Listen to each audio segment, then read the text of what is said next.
Olá, seja muito bem-vindo a mais um episódio do nosso programa Cinco Sentidos. E hoje a magia tomou conta do ar. Não só a magia, mas a expectativa, o crescimento, a melhora de vida. Você sabe por quê? Porque ela é herbalista, maga, taróloga, jornalista e minha amiga querida do meu coração, Juliana Coelho. Ai, que prazer, que alegria, que coisa boa. Coisa boa. Que bom que estamos juntos. Aperto de amor, de amizade, de carinho, de respeito. Total. Estamos até combinando um pouquinho, Não é? né? Super auspiciosas, na cor do nosso cardíaco, vibrando verde. Exatamente. Aliás, Ju, como é que esse cardíaco começou a vibrar dentro de você? Porque eu te conheci e você trabalhava em rádio, junto comigo, né? Como jornalista. Exato. Aí, de repente, eu vejo uma Juliana Coelho diferente, uma mulher mais vibrante. Você vê o brilho nos olhos. O que foi que mudou? O jornalismo estava te deixando pesada, cansada? O que mudou, Ju? Não, na verdade, assim, eu acho que a vida, ela é cíclica de todas as formas e momentos. Se a gente for fazer o retorno para a nossa casa essencial natural, que é a natureza, o próprio universo, todos os sistemas funcionam ciclicamente. Nada é para sempre, nada funciona para estar linear ali, estagnado, né? Então, eu acho que, na verdade, essa vibração de trabalhar com algo, não somente o trabalho em si, mas a vida de maneira geral, pulsando para a espiritualidade, para uma conexão mais abstrata com o mundo, que não somente conectada ao mundo tangível e material, sempre esteve dentro de mim, na verdade. E eu acho que o jornalismo foi muito importante para mim, totalmente. Foi uma escola para mim, uma escola pra gente, né? Me trouxe grandes amigos, me trouxe o aprendizado em comunicar. Então, eu acho que tudo é agregador. Na verdade, não é você fechar um ciclo e jogar para fora aquilo que você já vivenciou. E eu acho que isso serve para tudo na vida, para todas as pessoas que estão escutando a gente aqui. Todas as vezes que a gente pensa em mudar alguma coisa na nossa vida, nada do que a gente viveu fica para trás. A gente nunca começa tudo do absoluto zero. Não tem como, né? Não, a gente sempre tem uma história, sempre tem alguma coisa que vem conosco. E eu acho que o jornalismo foi maravilhoso, fez parte da minha vida, foi fundamental, mas chegou um momento que eu comecei a perceber que ele já não era mais suficiente, já não trazia mais o brilho que eu precisava. Eu não conseguia mais entregar para o mundo aquilo que eu tinha de melhor. O que deu nesse despertar? O que foi que aconteceu? Qual foi o clique? Qual foi o momento? Uma mudança. Eu brinco, inclusive, hoje com minhas alunas de tarô, falando que foi a carta da torre chegou na minha vida. Que foi quando eu fui demitida. Eu fui demitida e naquele momento da demissão, eu comecei a pensar sobre tudo que eu estava vivendo ali. Se fazia sentido, se já não era hora de eu começar a ter mais liberdade de tempo, de escolhas com relação à minha veia empreendedora. Eu sou geminiana, eu penso em mil coisas, eu sou multipotencial, minha cabeça é um furacão de possibilidades. E eu achei que era um tempo que eu precisava para poder amadurecer minhas ideias, mas também, ao mesmo tempo, estar em casa com os meus filhos, desenvolvendo algo que eu queria. Foi um tempo, inclusive, que a gente teve várias discussões, eu e meu marido. Você e o Lucas? Porque eu fui convidada por 2 emissoras diferentes, logo na sequência depois, para trabalhar, né? Coisa de um mês depois. E eu disse não. E aí todo mundo, ai, surtada, louca, vai ficar desempregada, vai ficar como aposentada assim? Tão cedo? E não, e aí o mundo das terapias começou a se abrir, o tarô começou a se abrir, eu comecei a jogar, comecei inclusive a desenvolver aquilo que eu achava que fazia mais sentido para mim. Você ensina muito isso nas tuas lives, nos teus cursos, e eu vejo bastante, assim, pessoas que estão no momento perdidas, que eu acho que é muito importante, e aí nós vamos começar a falar dos sentidos também, né? Você está mexendo com a terra, você está olhando coisas mais bacanas, você está podendo ouvir coisas diferentes, né? Todos experimentar novos ingredientes. Então, toda essa grande mistura que os sentidos proporcionam, que as pessoas não conseguem enxergar, elas conseguiram enxergar através do teu olhar. Eu vejo muito isso, assim, sabe, Ju? Porque você meio que abre uma janela grande e eu fico muito orgulhosa quando eu vejo, eu fico feliz demais quando eu te vejo. Não, gente, essa daqui sempre foi uma referência para mim. Referência na Bahia, no Brasil, em tudo. De uma forma natural de conduzir isso. É engraçado você falar sobre essa questão dos sentidos, porque perceba, se a gente observar a nossa vida física apresentada, né? Porque tudo, você sabe, tudo é energia. Tudo. É uma energia densificada, física, tangível, que a gente pega, mas a energia que a gente não pega. Por exemplo, vou fazer uma analogia tecnológica. O Wi-Fi está presente, o Bluetooth está presente, você vê? Não. Existe. Mas não é porque você não vê que não existe. Está aqui presente. E essa é uma sabedoria ancestral. É a onipresença de Deus, né? De tudo. Que é muito importante, eu acho, assim.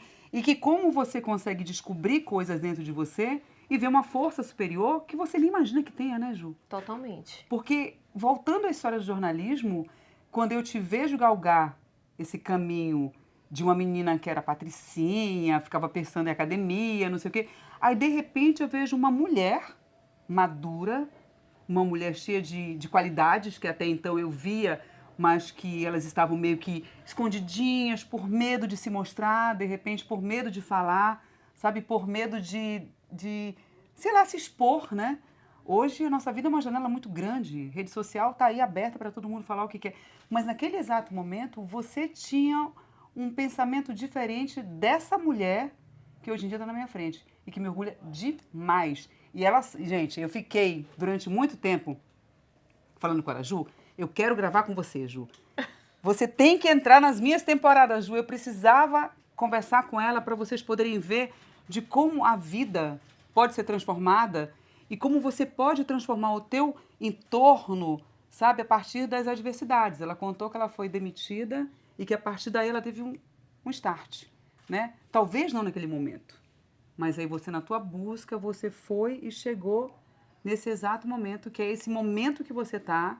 Eu lembro que você fez o parto de Rita Batista, fez o parto não, mas ajudou naquele processo. Sim. E você já estava no processo também de autoconhecimento, né, Ju? Totalmente.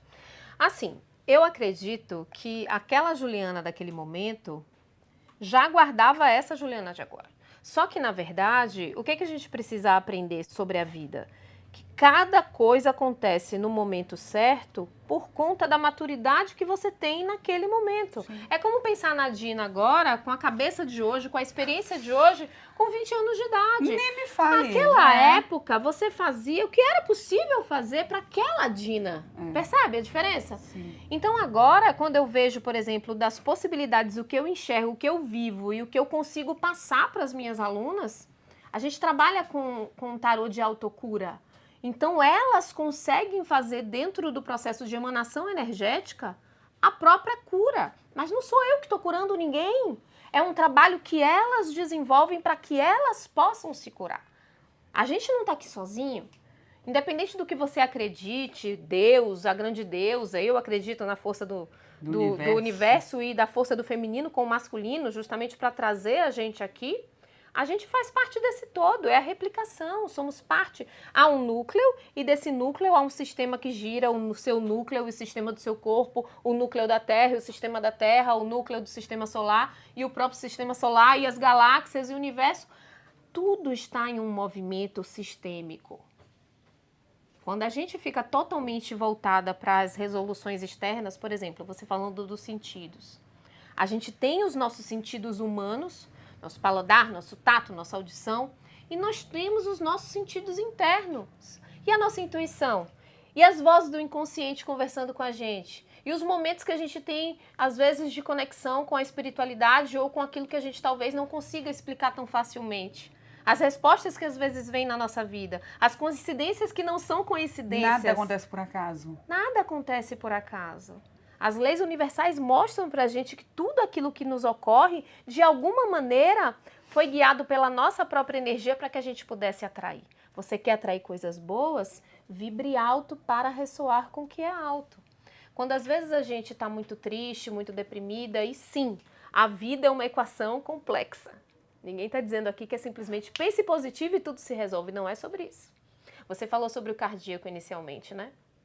Dentro dos estudos energéticos, a gente conecta com os nossos chakras. E muitas das vezes a gente pensa que é a nossa cabeça e o nosso pensamento que vai estar o tempo todo vibrando sobre o que a gente quer. Não, eu penso em alguma coisa e eu executo aquela coisa, né? Vamos falar sobre o poder de cocriação, né? Da gente desejar algo. Do invisível que governa o visível. não é só a cabeça. A cabeça pensa muitas das vezes num fator limitado. Tem uma coisa interessante que a gente fala da jornada do louco, do tarô. O louco, dentro dos arcanos maiores, o louco é a carta de número 0. É aquela que passeia entre todas as cartas, todos os arcanos.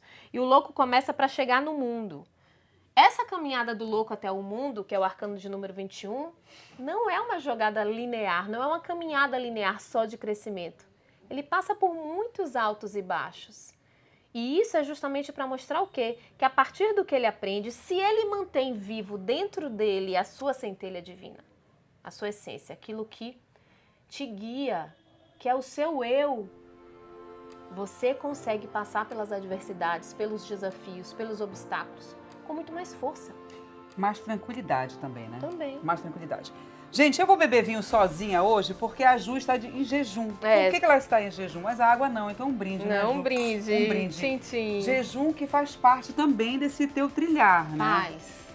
Eu faço jejum frequencial e esse jejum é um jejum de conexão espiritual, de abertura de canais, de limpeza física. Uma coisa importante que você falou. Nada está separado. De nada adianta eu cuidar da minha espiritualidade e largar o meu corpo. De nada adianta eu, de repente, estar somente focada em um ponto ou em outro ponto. A gente tem uma conexão de várias coisas, né? Dos sentidos da gente, do nosso corpo mental, do nosso corpo espiritual, do nosso corpo emocional, do nosso campo físico. E quando a gente faz a prática do jejum, e perceba, eu não inventei o jejum. Se a gente for fazer uma revisitação aí das religiões, quase todas as religiões têm prática de jejum. Tem prática de jejum. Você abrir esse espaço dentro do seu corpo para que ele possa enxergar por dentro o que está acontecendo com você é muito importante. Quando a gente come o dia inteiro, porque a gente come o dia inteiro. A gente vai comer agora, que a Ana Robelha maravilhosa tá aqui atrás. Quer dizer, eu, né, gente? Porque ela não pode comer. E é maravilhoso, não, tá tudo certo. Vou dar um beijo nela, um abraço nela aqui. Que ela é uma chefe incrível, Ana Robélia. E que vai preparar, pena, querida, que você não vai comer, mas ela vai preparar uma arroz Na próxima. Bacalhau, importação da soja. E você não vai poder comer, mas tá tudo certo. Mas na próxima. Tudo certo. Sim, voltando então à vibração que você estava falando. Quando a gente faz o jejum, ele tem um peso muito forte, né, Ju? Ele tem o papel de limpeza e reorganização sistêmica. E não somente na reorganização sistêmica dos nossos corpos sutis, né, que a gente chama. É como se você tivesse aqui o seu campo físico e tivesse uma outra dina sutilizada, que é o que a gente chama de duplo etérico. O seu corpo sutil, o seu corpo energético. Tá. Hoje em dia já existem, inclusive, estudos de eletroma, que é o campo elétrico. A gente vibra. Se você esfregar sua mão, ó, faz um exercício comigo. Faz aqui, Dina. Esfrega sua mão, bem forte. Ai, Jesus. Ela é muito rápida. Coloca aqui na frente dos seus olhos. E agora Ai. direciona para mim aqui, sem tocar. Você vai sentir a minha vibração. Não toca. Ai, coisa boa. Entende? Existe um campo magnético aqui. Ao seu redor existe um campo magnético. Então, quando a gente faz o jejum, a gente deixa de colocar alimentos no nosso corpo, deixa de direcionar a nossa energia do nosso corpo 100% do tempo para o nosso sistema digestório. A gente consegue, inclusive, pensar melhor, ativar a nossa criatividade. Você brincava comigo ali fora, Ju, mas você não fica sem energia quando você faz jejum? Zero, pelo contrário. Perguntei da energia sexual, viu, gente? Ela não quis Zero. falar. Falei, zero. Não existe Zero. não ficar com energia. Você fica com muita energia para tudo. Seu potencial criativo cresce, a sua força de realizar as coisas cresce, porque você não está depositando sua energia vital apenas no seu campo digestivo. Ela também é direcionada para outros lugares, inclusive para a sua cabeça. Vamos lá, então. Você já ficou quantos dias fazendo jejum? Jejuando? Quanto tempo? 12. 12 dias. Só água, chá E café. e café. Água, chá, café. Água, chá, café, amor. Água, chá, café, amor, gravação. Água, chá, café, amor, gravação. Trabalho e treino. E treino. Treinando muito. Treinando pegando peso. Não fica fraca, não? Zero. Você tá falando de tarô, deixa eu pegar aqui uma coisa. É importante dizer, já que a gente está falando aqui para todo mundo, a gente não faz jejum prolongado sem uma preparação metabólica E um acompanhamento inicial, também, né? né? Não existe isso. Eu faço Já fiz, porque eu já tenho uma preparação espiritual e metabólica muito grande. Eu já faço jejum há muitos anos já. Quem foi a tua mentora ou mentor? Você teve alguém? Como é que, porque assim, pra ser maga, gente, existe uma diferença entre maga e bruxa. Fala assim, porque você é bruxa, porque eu adivinho coisas. Maga é aprendizado, é estudo, é muito estudo. Bruxa é aquela que faz um pacto, alguma coisa, né? E que às vezes não funciona, não? Não. Não? Na verdade, assim, Bruxa eu acho... não é assim, não? Não. Maga, bruxa, feiticeira, são mulheres sábias, curandeiras, quem estuda, quem tem o poder, inclusive ancestral, medieval das ervas nas mãos. Houve a conotação da bruxa, porque o que acontece? O termo bruxa se relacionava muito à queima. Sim. E isso acabou E a surgindo coisa na ruim. Europa. Não, mas isso foi co-criado, construído por uma sociedade patriarcal. As mulheres queimadas nas fogueiras eram mulheres sábias, mulheres que lidavam com as ervas, muito sábias. mulheres que curavam e que em algum momento não tinham o quê? O poder de poder colocar aquilo e dizer, não é assim. Vinha um soldado ferido da guerra, ele era cuidado. Um emplastro, um cataplasma, um chá, um banho, ele era curado. Só que o potencial, inclusive, religioso da época, permitia, às né? vezes não, porque você se entrega isso para Deus, ou Deus cura ou morre. É. Se Deus não curou e foi uma mulher que curou, então essa mulher está fazendo um feitiço, ela está fazendo um pacto com uma coisa que não é boa. Então, na verdade, houve uma construção cultural e que a gente quebra E fortemente. que você for pesquisar entre bruxa e maga, fala exatamente disso, desse pacto demoníaco, de uma coisa ruim, Isso não existe. conota uma coisa ruim. Maga não, maga já é aquela coisa mais boazinha. Na verdade, o que, né? que acontece? Quando a gente vai olhar para os estudos antigos, ancestrais e históricos, tem um livro, inclusive, maravilhoso que chama História da Bruxaria, fala sobre todos esses fatores históricos da época. A gente tem magos, homens, Sim. mulheres eram bruxas, os homens eram magos. Ah. E todos os livros de magia antiga foram escritos por homens. Mas por quê? Porque a gente não sabia ler e escrever. A gente não tinha acesso, as mulheres não tinham acesso. A nada, né? Então, elas não sabiam. Então, todo o nosso poder de conhecimento era oral, passado de geração a geração. Mães para filhas, avós para netas. E assim era construído. E que muitas vezes eles iam acabando com isso para não ter uma Perpetuar. projeção mais na Exatamente. frente. Olha, eu tenho um tarô, Ju. Cadê seu tarô? Tá aqui. Vamos abrir o tarô. Meu tarô. Eu inventei uma vez de aprender a jogar tarô, mas eu perdi a paciência na primeira semana. Por quê? Porque você tem que estudar muito. Tem. E essa história de que a minha intuição vai lá, não vai.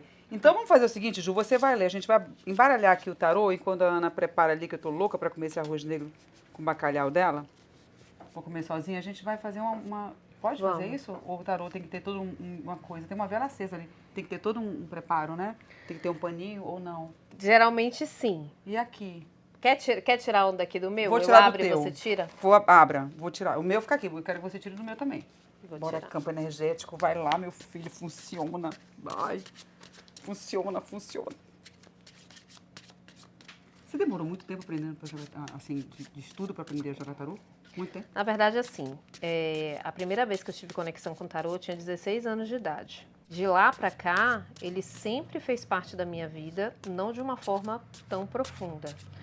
Comecei a desenvolver depois, mas os estudos, as respostas que o tarô já me trazia, eram muito fortes. Eu faço uma rememorização, inclusive, de quando o tarô entrou na minha vida, quando eu tinha 16 anos de idade, que foi justamente um momento de muito desafio para mim. Eu me sentia muito perdida. Foi quando eu fui morar com meu pai, e eu não tinha muita conexão, enfim. E eu acabei comprando um tarô numa banca de jornal. Esse aqui eu comprei numa banca também. Pois é. Aliás, eu comprei numa loja, numa livraria. Pois é. E aí, de lá pra cá, ele nunca mais saiu. Até o dia Você que ele sempre chegou jogou? para ficar. Você sempre ficou jogando, lendo, aprendendo? Porque eu acho tão complicado arcanjo, números maiores, rainha, não sei, eu acho complicadíssimo. E tem toda uma interpretação, né? Sim. Na Dentro verdade, do tarô, a gente tem 78 cartas. Não é todo baralho que é tarô. Que às vezes a gente fala assim, é tarô cigano, tarô não sei o quê. Não. Baralho cigano é um tipo de oráculo, tarô é outro tipo de oráculo. O tarô tem 78 cartas e é um sistema diferente. O baralho cigano, ele é o chamado Petit Lenormand, que foi desenvolvido por Madame Lenormand, que foi uma das primeiras cartomantes da Europa. E ele só tem 36 cartas, então ele é diferente do tarô. A questão dos arcanos no tarô é que nós temos dois grupos. Um são os arcanos menores, que tem uma subdivisão parecida com o baralho comum. Tá. Do Ás, né, até as últimas cartas, até o rei, só que com o cavaleiro. Tem ainda o cavaleiro, que no baralho não tem. A gente só acha no baralho o valete, a dama e o rei, não é isso? No caso seria a rainha. No tarô a gente chama de rainha. Mas a gente também tem o cavaleiro, no caso do tarô. E no baralho comum não. E os arcanos maiores, que são 22 cartas, os arcanos maiores eles já têm um papel diferente. Por quê? Porque eles têm um potencial integral maior. Quando a gente fala de arcanos menores, a gente está falando sobre acontecimentos do nosso dia a dia. E os arcanos maiores, a gente está falando sobre uma energia integral. Então, por exemplo, se eu tirar aqui um arcano maior, saiu o arcano do carro. Que isso? O arcano do carro é um arcano super poderoso para prosperidade, dinheiro, vitórias, Gostei, abundância. vou até largar o meu aqui. Deixa o meu aqui. E ele é um arcano maior. Ah. Os arcanos maiores, eles falam sobre uma energia total, universal, integral. A carta por si só já fala muita coisa. Quando a gente tira um arcano menor, a gente está falando sobre um acontecimento. Por exemplo, o Ás de Espadas é um arcano menor. O Ás de Espadas, ele já está falando sobre algo em potencial, por exemplo. Você está tirando já as cartas? Aí, Não, eu embaralhei e elas estavam por cima. Então, Tá. eu estou mostrando que estava por cima. Poderia ou não, não há caso. Eu acho que não há caso. Não há caso. Não há Então, caso. por exemplo, se eu tivesse que fazer uma leitura dessas duas, eu diria: a prosperidade, a abundância, tudo aquilo que você deseja pode acontecer na sua vida. Mas você vai precisar iniciar cortando coisas necessárias. Cortei o vinho. Tomando, inclusive, mas quando a gente fala cortes, Mas eu trouxe de volta. as cortes, no naipe de espadas, principalmente, que é um naipe mais desafiador, é sobre você ser decidida sobre aquilo. As espadas têm aquela força do pensamento. Se você quer alguma coisa, vai atrás e acredita no seu potencial. Só depende de você. É como se a decisão estivesse nas suas mãos. Então acho que tá tudo funcionando aí. Não é? Tudo funcionando. A Ana Robeira já saiu de cena aqui, mas ela deixou. Deixa eu Uma pegar aqui. comidinha. Uma comidinha. Uau! Não tem nenhuma vontadezinha, Ju? Vontade, Um né? grãozinho. Vontade é coisa que dá e passa. Um grãozinho. Não, Um negro. hoje não. Uma batatinha. Não, hoje não. Um bacalhauzinho. Hoje não. Que dia? Sexta-feira. Hoje é sexta. A outra. A outra. Ai, que delícia, Ana Robeira. Bela Bistrô, gente. É incrível. Vamos lá, então. Puxa uma carta. Quem puxa? Você Sou que eu? vai puxar. Então, você vai jogar aqui. Como é que funciona? Vou. Eu abriria na toalha, Tem- mas não tem problema não. Tem um aqui. A gente organiza. Porque o tarô, ele tem que ter um paninho, não é? Me Tem. falaram que tem que ter um paninho. O Tem. meu paninho escolhido foi esse lencinho aqui. Será que ele funciona? Minha energia tá boa, amiga. Tá tudo lindo. Tá tudo lindo. Bota aqui. Vamos colocar aqui, fica mais bonitinho. Bota. Pronto. Do lado certo. Lado certinho. Ok. Então vamos lá. Só sai coisa boa, hein? Por favor, mesinha. O tarô sempre mostra o que é necessário. A expectativa da pessoa para saber o que vai ser necessário aí. Você, quando decidiu mudar, sair da capital, ir para um lugar que você, a pandemia chegou e você foi para lá, né? Você foi com a sua família para lá e nunca Sim. mais voltou para Salvador. Não.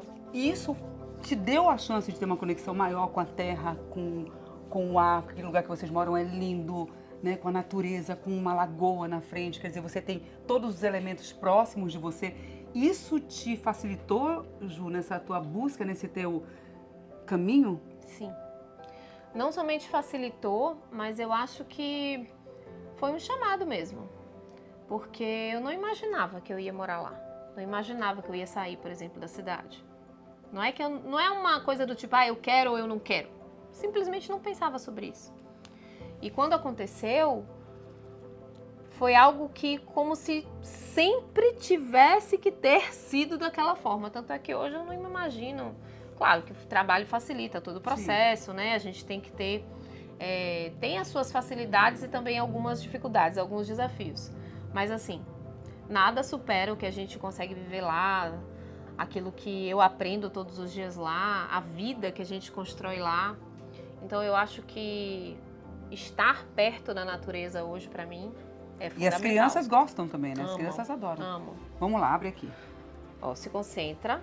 É? É. Difícil, né? Mas vamos tentar. Concentra. Ó, mão dominante. Sabe qual é a mão dominante? É a mão que geralmente é que você escreve ou que você tem comando. É, aquela que você tem mais direita. ação. É, a minha também é direita. Então vamos lá. Coloca, fecha seus olhos, se quiser, se não pode deixar aberto. Você Aberto que e sabe, fechado. não tem nada, não há regras. Aberto e fechado? Não há regras. Você que sabe. Passa por cima, sente a vibração, vê onde é que você acha que tem que tirar. Não levanta ainda. Tira uma carta, bota aqui. Tira 3. Tira uma. Isso.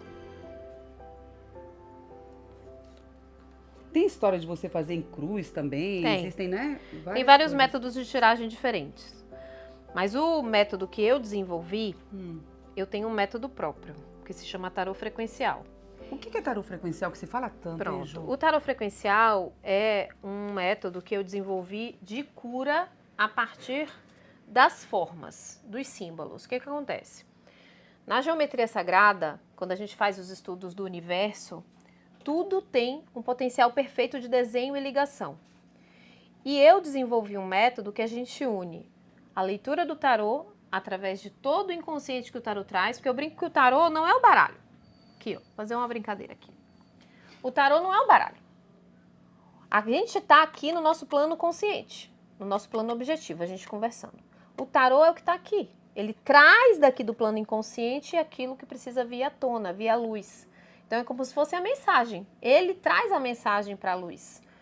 Então às vezes as pessoas falam assim, mas o tarô pode trazer uma mensagem ruim? Jamais. O tarô nunca traz mensagens ruins.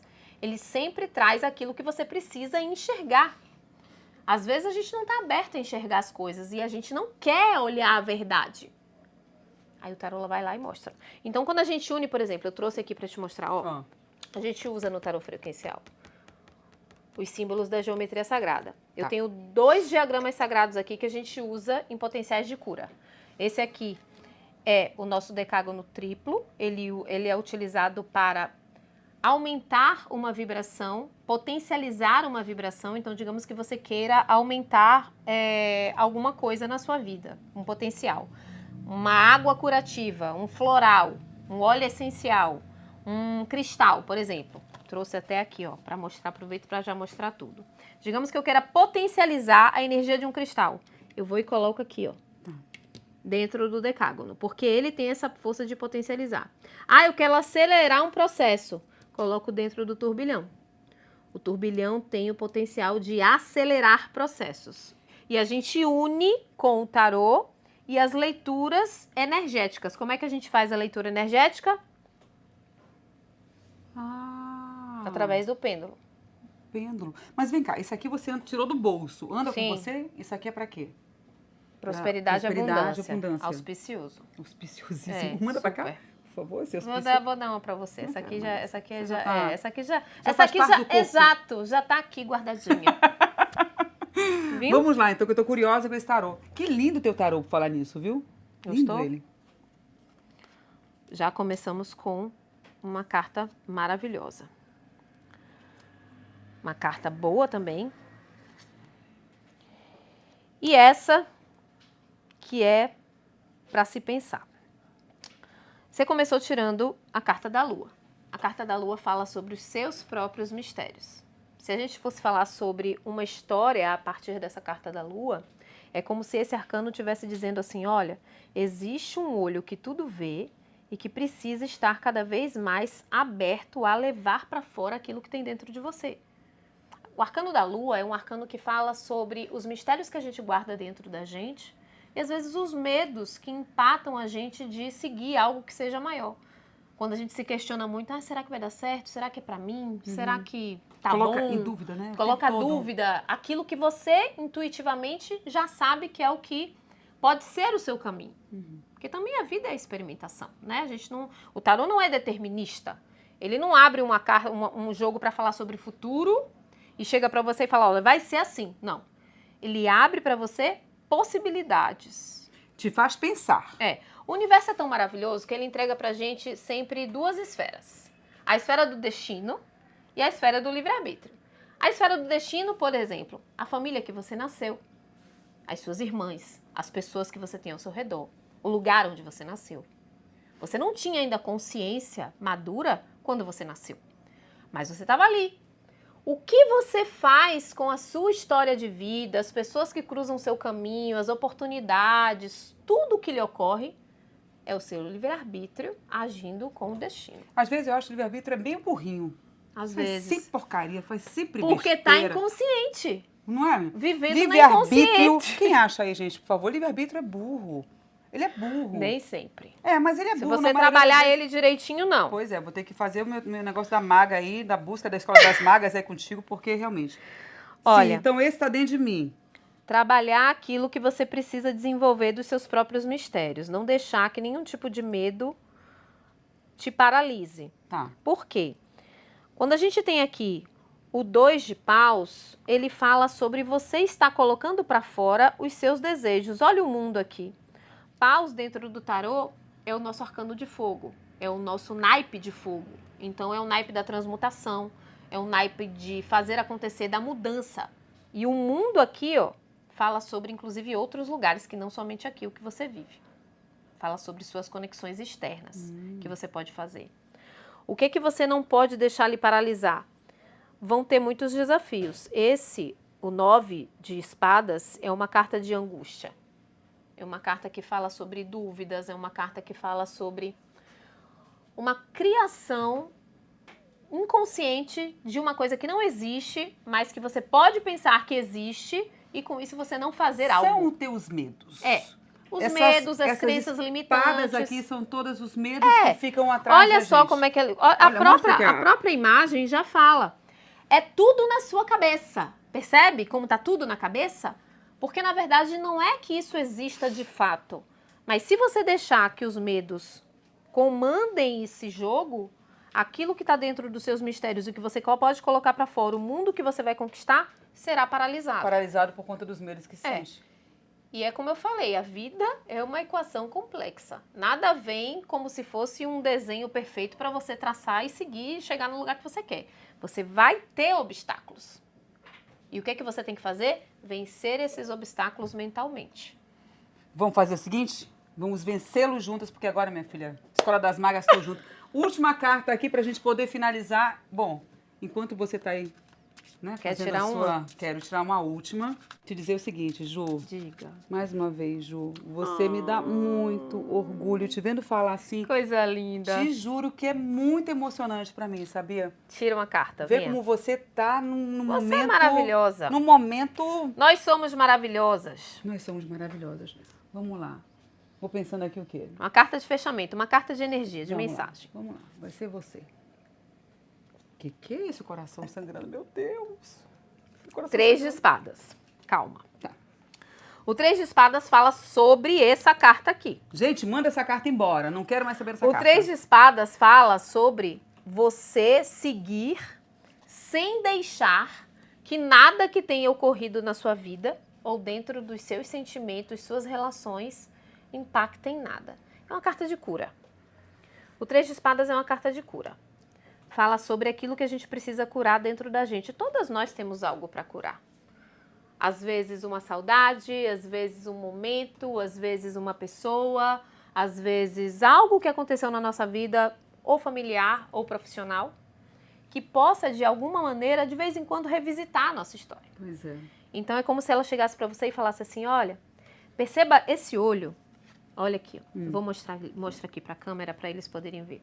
Esse olho, quando está presente dentro dos elementos, ele mostra que essa imagem, inclusive, dentro de várias tradições antigas, esse olho dentro do triângulo representa o olho do olho de Deus. É o olho que tudo vê, o onipresente, que consegue enxergar mesmo que os sentidos físicos não estejam presentes. Quando a gente fala sobre 5 elementos, terra, fogo, água e ar, e éter, o éter é o que tudo está, o espírito em tudo presente. Ele não precisa do fogo, ele não precisa da terra, ele está presente em absolutamente tudo. Então, a representação desse olho É justamente o olho que tudo vê. E quando ele entra aqui, por exemplo, no 3 de espadas, ele está mostrando que o potencial de cura Tá dentro de mim. está dentro de E você. aquela história que eu estava conversando com a Ju um pouquinho antes de começarmos a nossa gravação, que a gente se cura todo dia. E o meu processo de cura, ele vem acontecendo, e cada vez que eu me olho, que eu acordo, eu vejo que eu estou conseguindo fazer esse processo entrar dentro do meu coração. Que coisa maravilhosa. E você é maravilhosa. Muito Ai, obrigada. você que é, querida. Muito obrigada. Gratidão, que coisa linda. Muito obrigada, muito obrigada. Que luz. Muito obrigada. Obrigada a você, meu amor, assim é. Abraço de verdade tem que ter tato, e tem que ser forte, e tem que ser com quem a todos gente os ama. sentidos envolvidos. Todos os sentidos envolvidos. Um beijo grande pra você. Obrigada, Ju. Quem quiser Beijo, seguir a Ju nas querida. redes sociais, fique à vontade. Sua rede social, No Ju. Instagram, Ju Coelho 1 e no YouTube, Ju Coelho. E no Tarde Play, ok. E também no Tarde Play no Instagram. Um beijo grande pra vocês e até. E luz, cocriação, frequência Amor, elevada, assim é. E mais, tudo de bom. Maria.